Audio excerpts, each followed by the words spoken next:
recordar que viene al caso, ahora que estamos hablando del 20 aniversario de esta amada iglesia. La palabra es exuberancia. ¿Qué es eso de exuberancia? Es que antes era verancia, pero ahora es ex. No, ¿verdad? Algo exuberante, se habla acerca de la cabellera de aquella dama, era exuberante. ¿Qué quiere decir exuberante? ¿Rubia? No. Evidentemente, exuberante quiere decir abundante, pleno. Eso quiere decir que la iglesia evangélica bíblica del Molino sea siempre una iglesia espiritualmente exuberante. El Señor pueda llenarnos de toda clase de bendiciones, que les dé muchos proyectos, que haya en ustedes una actitud plena hacia el Señor y hacia las personas de las comunidades en las que ustedes viven. Hoy vamos a hablar de exuberancia, estudiando otra iglesia exuberante. Encontramos en el libro de Hechos capítulo 13. Hechos capítulo 13. Aquí encontramos una iglesia plena, una iglesia abundante, una iglesia que tiene de todo. Solo vamos a estudiar 3 versículos, si me lo permite. Y el pueblo de Dios dice: gracias a Dios. Pero estos 3 versículos serán suficientes para desafiarnos a ser siempre creyentes exuberantes en Cristo y una iglesia exuberante para la gloria del Señor. Esto es un poco el trasfondo del libro de Hechos. Esta es quizás la primera historia eclesiástica, es una historia muy selectiva. No tenemos aquí una típica historia, así como que pone todos los datos en orden. Lucas escogió ciertos datos y los organizó de manera magistral. En Hechos 1:8, Jesús dice: "Me seréis testigos", y luego menciona varios lugares. ¿Cuáles son los lugares? En Jerusalén, en toda Judea, en Samaria y hasta lo último de la tierra. Ok, fíjense, vamos a imaginar por un momento que aquí tengo un mapa. A ver, vamos a sacar este mapa. Este es un mapa gigante, gigante. Lo voy a estirar más allá y lo voy a estirar más de este lado para acá y para arriba. ¿Lo ven? Sí, ¿verdad? Por supuesto que lo ven. No, para eso que es exuberante. Ahora lo que vamos a hacer es deslizar este mapa abajo de todos ustedes. El mapa va a estar entonces ahora en todo este piso. Para ilustrarles un poco, en el texto de Hechos 1:8 dice: "Me seréis testigos en Jerusalén". Vamos a pensar que donde está, ¿cómo se llama? Montserrat. Allí es Jerusalén. Ok, bien. ¿Dónde está Jerusalén entonces? Ok, ahí. Ahí está Jerusalén. Judea es toda la provincia. Entonces vamos a decir que los hermanos que están aquí sentados son Jerusalén. Entonces, cuando yo diga Jerusalén, ustedes levantan la mano. A ver, ¿dónde está? Perdón, cuando yo diga Judea. Judea es toda la provincia, ¿está? Ok, ¿dónde está Jerusalén? ¿Levanta la mano? No, Jerusalén. Y es que ya lo sabemos por qué. Porque Montserrat es usted. Ahí está el error. No era Jerusalén, estaba la chinga, ahí era Alemania.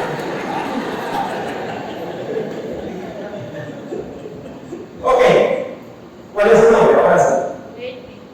Sí, ya no le escucho. ¿Cómo? Lady.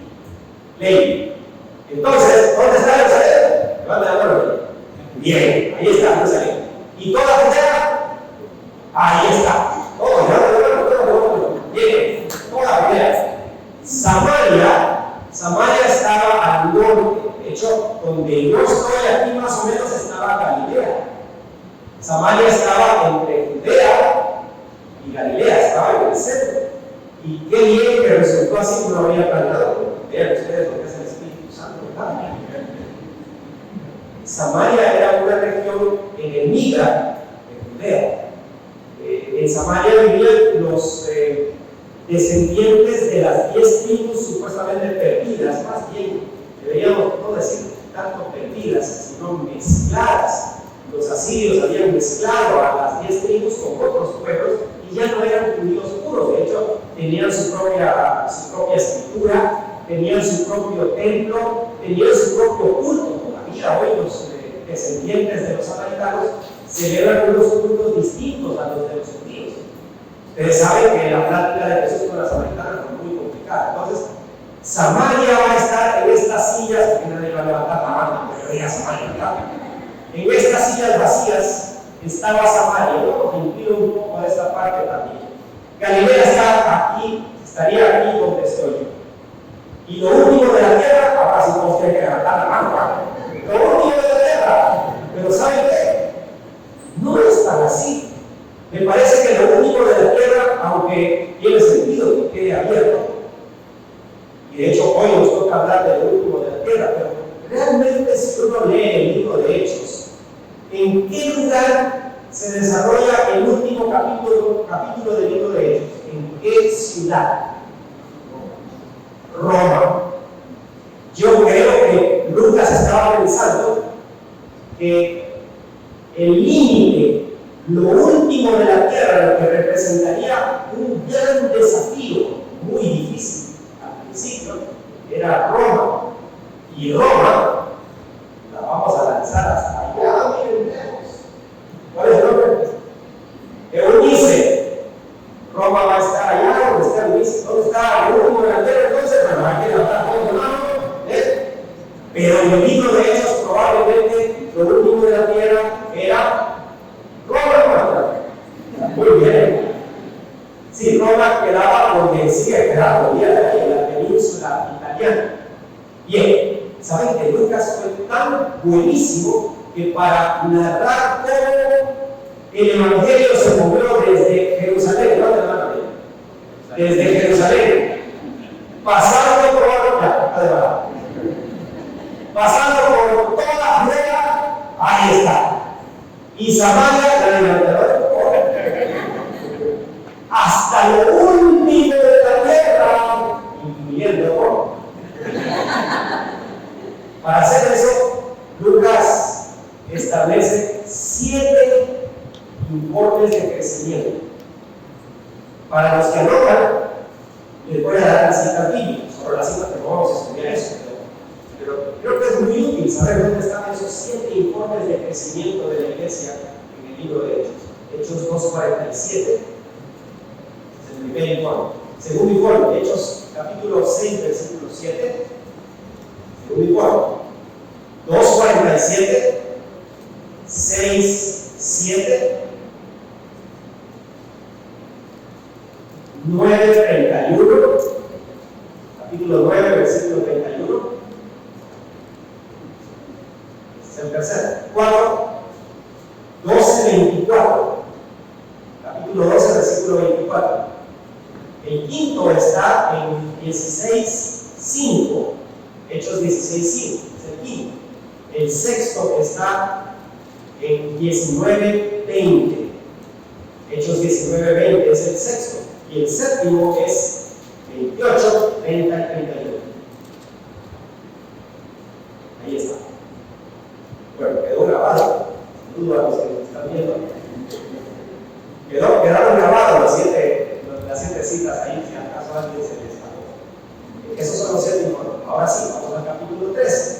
El capítulo 13 está entre el cuarto y el quinto informe de crecimiento de la iglesia. Y aquí encontramos una iglesia exuberante, una iglesia abundante en muchas cosas, como queremos que sean todas nuestras iglesias. Veamos en qué sentidos esta iglesia es exuberante. Y a propósito, en el libro de Hechos pasó algo que está pasando, parecido a lo que está pasando en el mundo de hoy. Los primeros 7 capítulos, el centro es Jerusalén. El centro es Jerusalén. Un poco Samaria, después ahí en el capítulo 8, en adelante.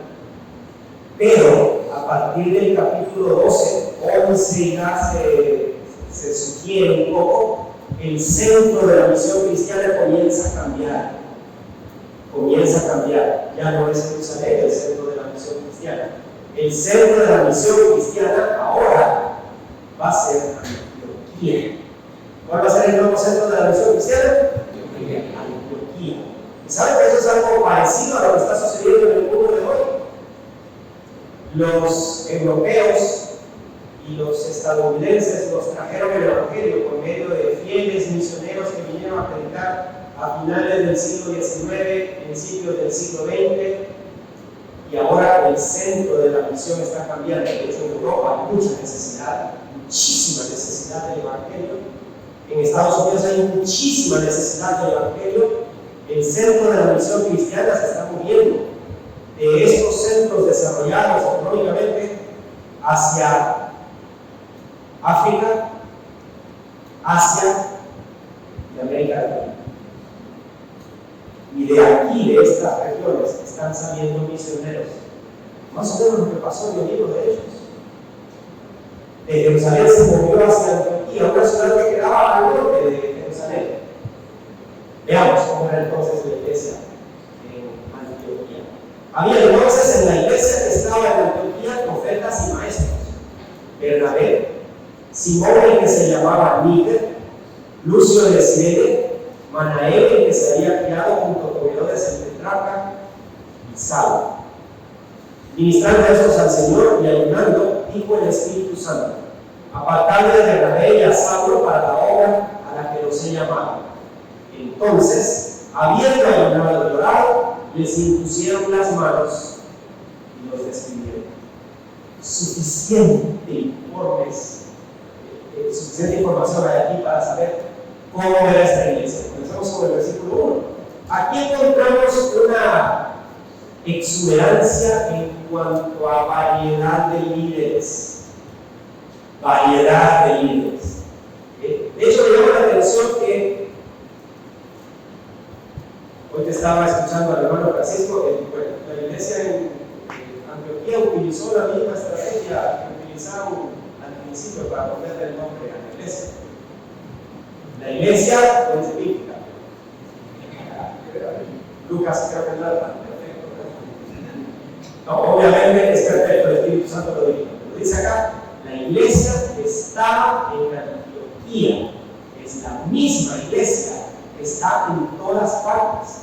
Está en el Molino, está en San Pedro Sula, está en Shanghái, está en Ciudad del Cabo, Sudáfrica, está en París, Francia. Es la misma iglesia de Jesucristo. Está en distintos lugares. Y luego menciona los profetas y los maestros que tenían esta iglesia. Y esta lista es una lista fascinante. Es una lista muy variada, pero es una lista que nos dice mucho acerca de cómo era la iglesia. El primero que se menciona es Bernabé, probablemente porque era el líder de este grupo. Ya conocemos a Bernabé del capítulo 2 y del capítulo 4, donde Bernabé vende una propiedad y trae el resultado de esa venta a los pies de los apóstoles para ayudar a las personas necesitadas. En medio de, bueno, se imaginan el caos, 3,000 convertidos, todos de fuera de Jerusalén, la mayoría. Y en el siguiente sermón, otros 2,000 convertidos, y la gente quiere saber más. Así que tenemos por lo menos 5,000 nuevos convertidos que no viven en Jerusalén, pero que quieren saber más. Hay que darles de comer, hay que darles hospedaje, y entonces Bernabé ayuda con eso. Bernabé es conocido también por ser quien trajo a Saulo y superó ese resquemor que le tenía. Bernabé es un personaje fascinante. Bernabé me parece que su nombre está bien puesto, su apodo, este es su apodo. ¿Cómo se llamaba Bernabé? José se llamaba. Bernabé significa hijo de consolación. Probablemente porque este siempre andaba disciplinando, siempre andaba preocupado por las personas, consolando a aquellos que lo necesitaban. Consoló a Saulo, consoló a los primeros discípulos y después consolaría a Marcos. Este era Bernabé, quizás el líder natural de Chipre, dice el libro de Hechos antes. Chipre era una isla que quedaba frente a las costas del mar Mediterráneo, ¿verdad? Chipre sería más o menos aquí donde está el pastor, el mar, más o menos. Aquí ya sería el mar. Sí, Simón, el que se llamaba Níger, la palabra o el nombre de Simón sugiere que efectivamente era judío. Simón es un nombre típicamente judío, pero el que se llamaba Níger, esto quiere decir que era de la raza negra. ¿Sí? Africano, probablemente. ¿Sí? El negro decía. Sí.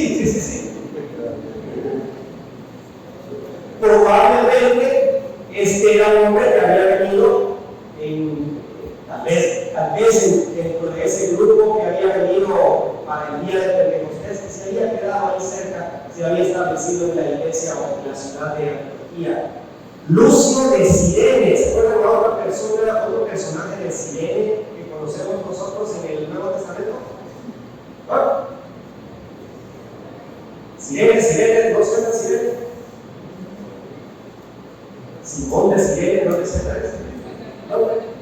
El que cargó, el que le ayudó a cargar la cruz a Jesús. También Cirene es un lugar de África.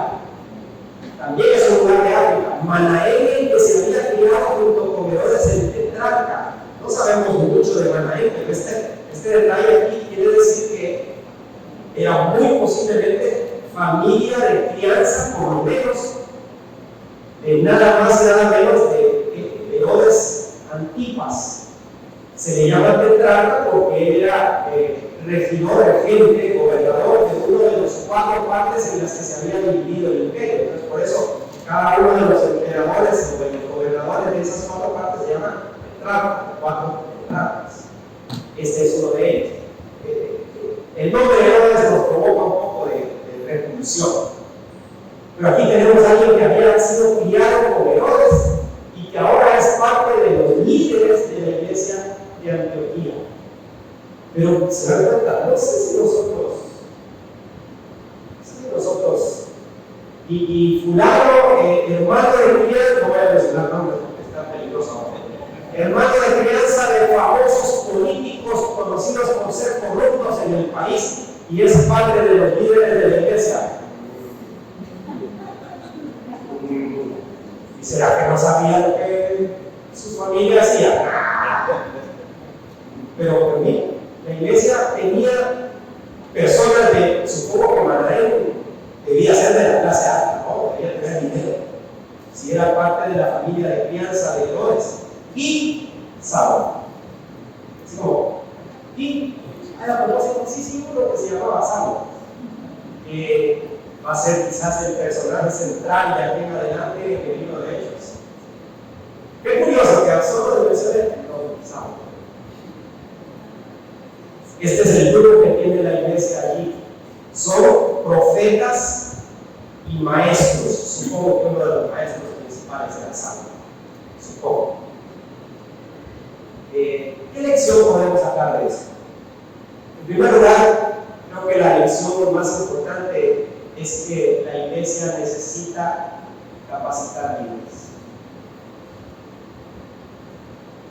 No voy a preguntar eso aquí, pero supongo que ustedes van a tener una respuesta adecuada. Si yo pregunto, de hecho, ya el pastor se adelantó, cuando él presentó y dijo, quiero dar gracias a los que han estado predicando y mencionó los nombres, no voy a mencionar ninguno porque se me va a olvidar a mí, está complicado. ¿Sí? Pero qué bien, qué bien. Cuando él dice, Roberto, estoy listo para retirarme. La verdad es que todos necesitamos saber quién puede ocupar mi lugar, no porque yo me voy a ir necesariamente, sino porque tengo que ir abriendo espacios a otros. ¿Quiénes son los maestros de la iglesia?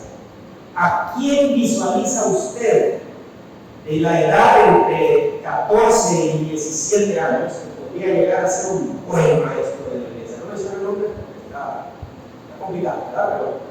Pero comiencen a verlos, comiencen a hablarles y a decirles, ¿no te gustaría ser maestro de escuela dominical? ¿No te gustaría servir? ¿No te gustaría pasar y hacer un drama, un monólogo como lindo monólogo que vimos hoy de Ana la Profetisa? No te gustaría. Y al principio esté preparado porque me van a decir, eso no me gusta, muy aburrido, me da pena, no sé qué. Sí, pero animen. Las ideas, escuchen esto, que es muy importante, cuando yo lo aprendí, empecé a proteger un poco más las ideas. ¿Saben ustedes que las ideas nacen moribundas? Las ideas nacen moribundas. Si usted dice, ¿y por qué no hacemos tal cosa? Y alguien dice,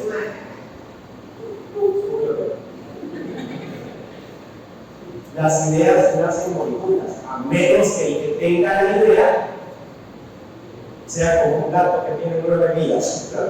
Generalmente las ideas tienen poco tiempo de vida, sobre todo en nuestros ambientes. Así que proteja a aquellos que tienen el potencial de llegar a ser, no vayan a ser profetas, porque no tenemos profetas entre nosotros, pero sí maestros, líderes, ancianos, servidores, diáconos, diaconisas. Y esa es la primera lección. La segunda lección, qué variedad que había en la iglesia, ¿no? Gente de todas las razas, gente de todos los trastornos, gente con muchísimas capacidades en un área, con muchísimas capacidades en otra área, gente como Bernabé dispuesta a liderar y después dejarle su lugar a otra persona, esa es característica de Bernabé. ¡Qué variedad más grande! ¡Qué unidad encontramos aquí en una iglesia exuberante en ese sentido! Necesitamos variedad de líderes. De hecho, no solo necesitamos variedad de líderes. El ministerio, escuchen eso, el ministerio Jesús lo dejó para todos los creyentes. No solo para los líderes.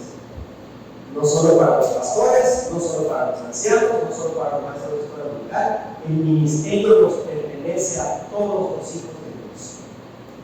Todos. Aquí hay una bonita tarea, miren. ¿Cómo puedo hacer para involucrar al 100% de la congregación en el ministerio? Ese es un bonito desafío que la mayoría de iglesias no está tomando, ni siquiera lo está intentando. Pero eso es un bonito reto. Se hace claro en la gran comisión, toda autoridad, toda potestad les da a la iglesia de la tierra. Y de hacer discípulos a todas las naciones, enseñándoles todas las cosas. Y aquí yo estoy con vosotros todos los días. O sea, como que le gustó la palabra todo a Jesús. La misión cristiana es total. Tiene toda autoridad, tiene un alcance total, tiene una enseñanza total y tiene una promesa total. El ministerio es para todos los cristianos, para todo el mundo.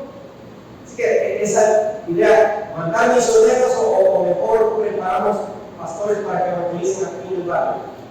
Las dos cosas. No es o la una o la otra, es para todos. Veamos el versículo 2. Después de haber visto cómo una iglesia era exuberante en la variedad de liderazgo que tenía. El versículo 2. es intenso. De hecho, voy a decirlo así. El versículo 2 nos presenta una iglesia que es exuberante en su sensibilidad espiritual. Uy, cómo necesitamos iglesias sensibles espiritualmente. Tenemos mucha insensibilidad entre nosotros. Yo crecí, como dijo el pastor, yo crecí en una iglesia a la cual quiero y aprecio muchísimo. La querida iglesia de Dios es Amor de San Pedro Sula.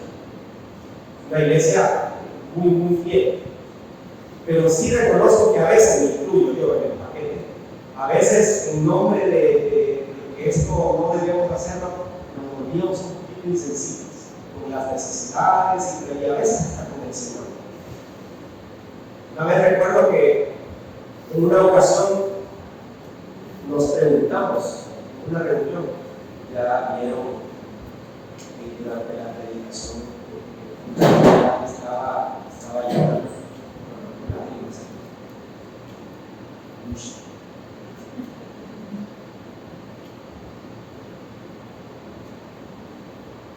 Hace muchos años hice mi examen de ordenación ministerial, no aquí en Honduras, sino en Guatemala, en las iglesias centroamericanas de Guatemala.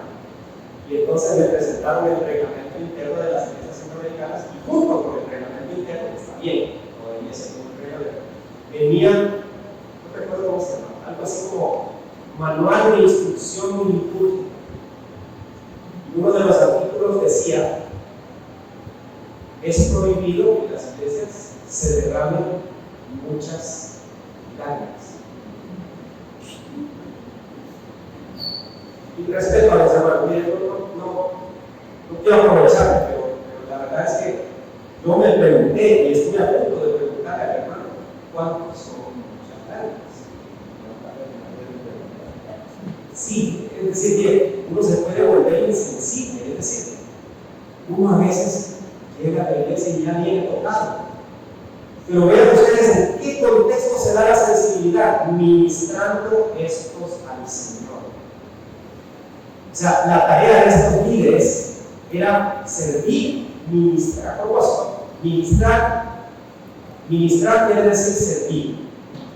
¿De acuerdo? Yo sé que en algunas iglesias se utiliza ministrar en otros sentidos. Y respeto, de hecho, una vez me invitaron, hermano, ¿podría usted ayudarnos en la administración?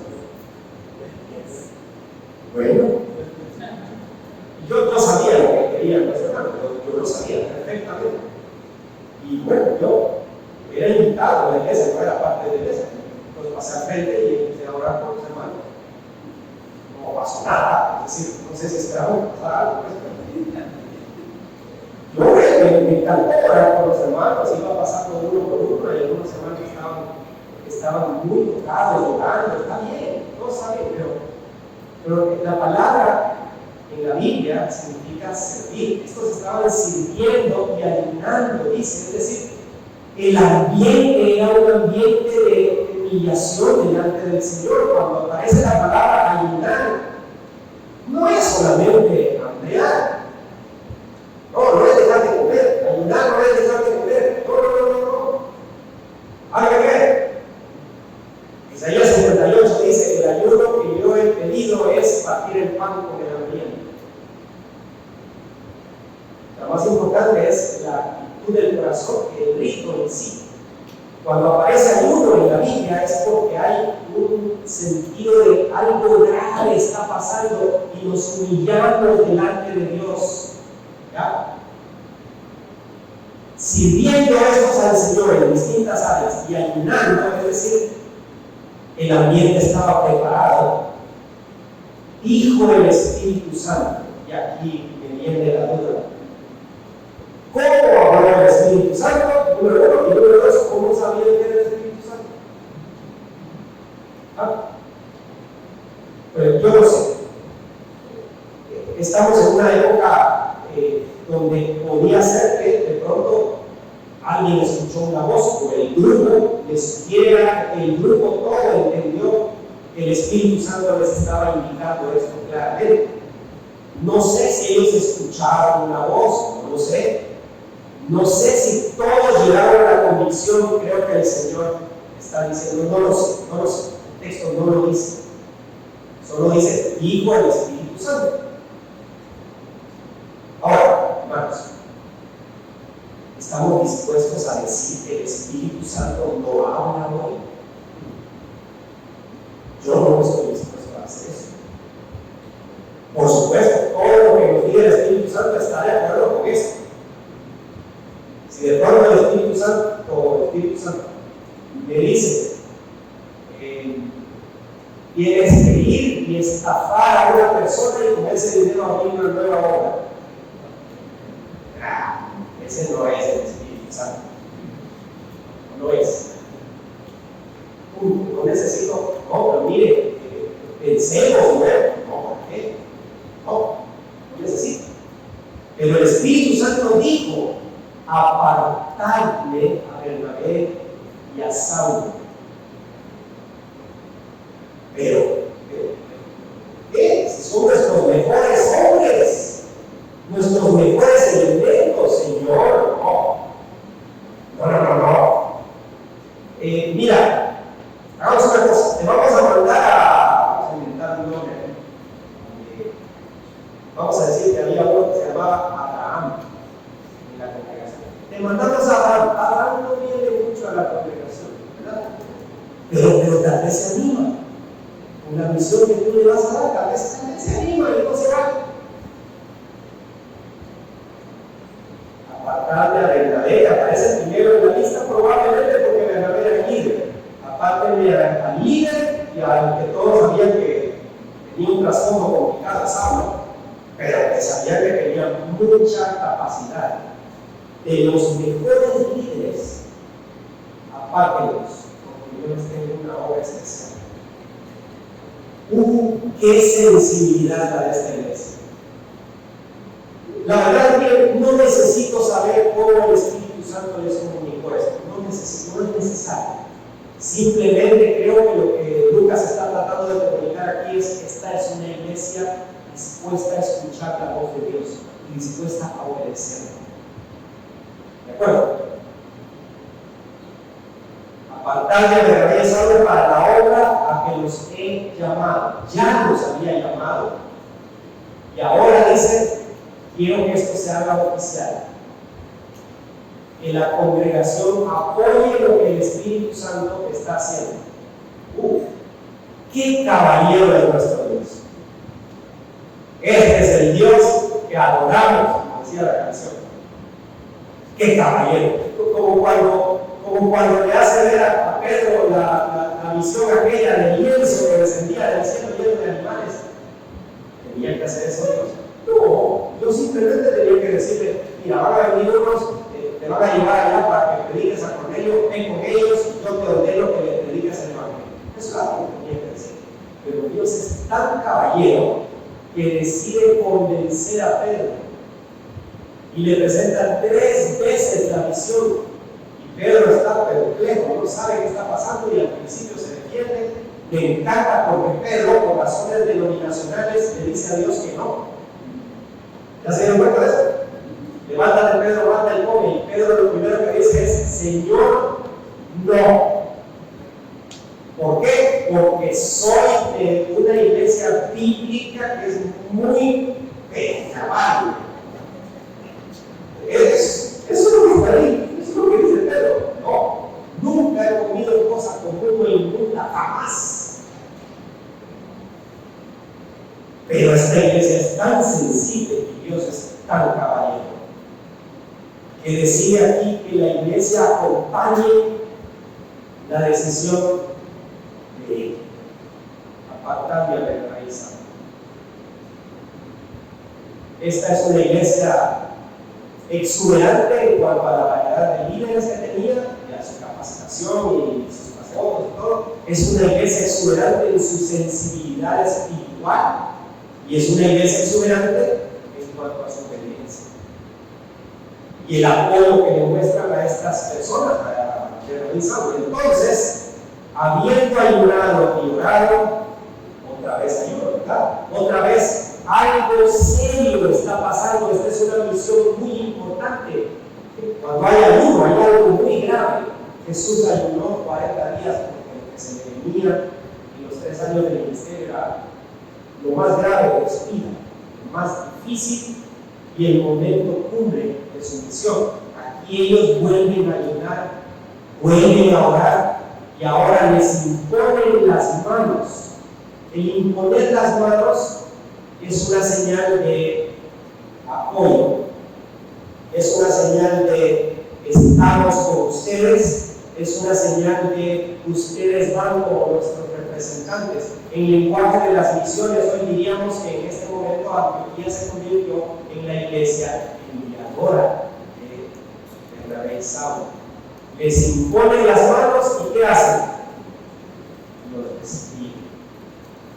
Queridos hermanos, en la misión en la que estamos, necesitamos iglesias exuberantes como esta.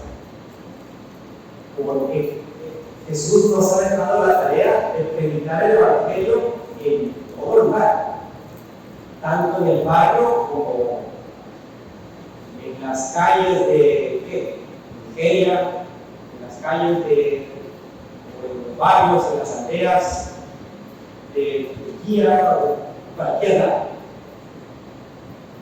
Para hacerlo, necesitamos tener la sensibilidad suficiente para decir cómo movemos estratégicamente nuestras piezas. Les dejo un par de desafíos. ¿Quiénes son los mejores? No me contesten evidentemente. ¿Quiénes se cuentan entre los mejores líderes de esta congregación? Podríamos decir que el Señor puede mover a esos 2, 3, 4 líderes para fundar una nueva iglesia. Podría ser, estoy diciendo que lo está haciendo, podría ser. Necesitamos la suficiente sensibilidad espiritual y la suficiente obediencia como para desprendernos de nuestros mejores líderes por el bien de la obra de Dios. Esto es impresionante. No hay ni una sola palabra, Señor, porque ellos, Señor, no, danos por un par de años más. Saulo acaba de llegar. Bernabé, si se va, el ministerio de grupos pequeños se nos cae. No sé si el ministerio. Señor, ¿no ves que necesitamos esa mente ahorita? No, el Señor tiene mejores planes que nosotros. Esto va a pasar, queridos hermanos, quiero anticiparles esto va a pasar, el Señor va a mover sus piezas. Hace unos años en una iglesia a la que yo asistía, pedimos ofrendas especiales para una señorita que quería ir a estudiar para prepararse para el ministerio. Y entonces mi hermano se acercó y dijo, así un poco de confianza, o sea, me incomoda un poco dar ayudas para hermanas que se van a ir a preparar. Las hermanas, y perdonen que diga esto, las hermanas se casan y se van. Y es cierto, ¿verdad?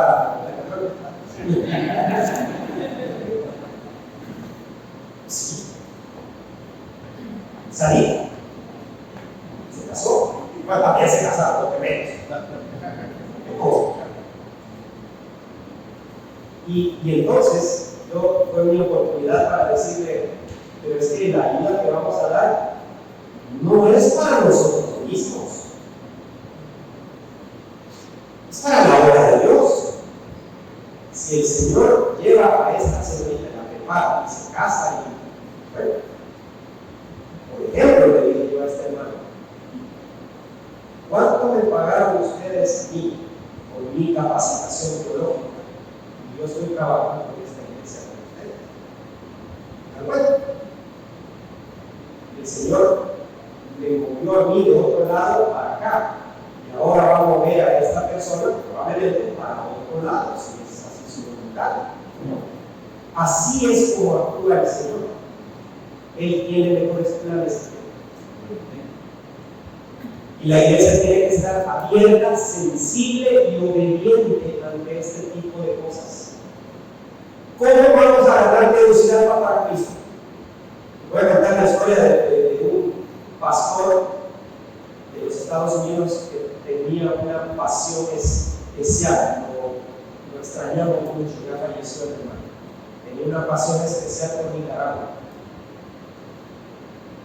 Y él decía, necesitamos mandar misioneros a Nicaragua, necesitamos mandar misioneros a Nicaragua. Y una vez nos dijo a mi esposa y a mí, si ustedes se manden misioneros ya, mi iglesia está dispuesta a cubrir el 100% de su caso. Y mi esposa, que es nicaragüense, dijo, ven, ¿verdad? Pero así es como trabaja el Señor. ¿Saben que yo le pregunté una vez a este pastor por qué tiene tanta pasión por Nicaragua? ¿Por qué no, si no Cuba, Paraguay, no sé? ¿Saben qué me contestó? Me dijo, por dos razones. Número uno, porque mi país le ha hecho mucho daño a ese pequeño país. Yo me siento en deuda. Y número dos, porque ya países como China, India, probablemente no lo vamos a alcanzar. Son demasiadas personas. Pero en Nicaragua hay apenas 4 millones. Podemos alcanzar ese país para Cristo totalmente. Yo dije, nosotros ni siquiera el barrio queremos salir a evangelizar. Pero esa es la visión que necesita una iglesia exuberante. Por eso la iglesia de Antioquía es un gran ejemplo para nosotros. Queridos hermanos, que los próximos 5, 10, 15, 20 años, 30, 40, si el Señor no ha venido, sean exuberantes para esta iglesia. Y que aquí, cuando ustedes han mencionado, sí, como recuerdo que antes eran chiquitos y ahora ya están grandes, bueno, sueñe también junto con eso. Ay, ahora tanto me molestaban cuando eran pequeños y ahora son pastores, líderes, ahora son misioneros, ahora son administradores de instituciones cristianas, ahora son consejeros, ahora son predicadores. Soñemos en grande porque podemos alcanzar Tegucigalpa y Honduras para Cristo. Gracias, Padre, por la iglesia de Antioquía, porque nos enseña tantas cosas. En estos pocos versículos hemos visto cómo esta iglesia estaba lista para unirse a lo que tú estabas haciendo en el mundo. Danos, Señor, esa actitud de colaborar contigo en lo que ya estás haciendo. Padre, permite que podamos ver nuevos líderes levantándose, líderes con distintas capacidades, con distintos trasfondos, que podamos ayudarles a crecer, capacitarlos. Padre, que podamos también ser sensibles a tu voz, sobre todo a través de tu palabra, pero también a través de la oración, a través de convicciones fuertes, firmes, profundas, a través de consejos sabios que otras personas nos den, a través de visión nueva, fresca, de proyectos ambiciosos que glorifican tu nombre. Y ayúdanos, Señor, a ser obedientes. Incluso si es necesario desprendernos de algunos de nuestros líderes importantes, porque esto redunda en bien de tu obra, danos el privilegio de hacerlo con un alto compromiso, sabiendo que es un privilegio que tú nos concedes. Te damos muchísimas gracias por esta querida iglesia, por la forma en la que han ido creciendo en todo sentido. Suplicamos, Señor, que abras nuevas puertas, nuevos proyectos y que nuevos compromisos sean hechos para honra y gloria de tu santo nombre. Bendice a los líderes de esta congregación, bendice a la familia pastoral, y Señor, que los pastores, los líderes, los ancianos, diáconos, maestros de escuela dominical, líderes de grupos juveniles, líderes de los hombres, estén dispuestos y sensibles a escuchar escuchar tu voz y obedecer tus planes estratégicos. Gracias por este aniversario y gracias porque podemos celebrar juntos, escuchando tu voz y obedeciendo cada día. En el nombre de Jesús. Amén.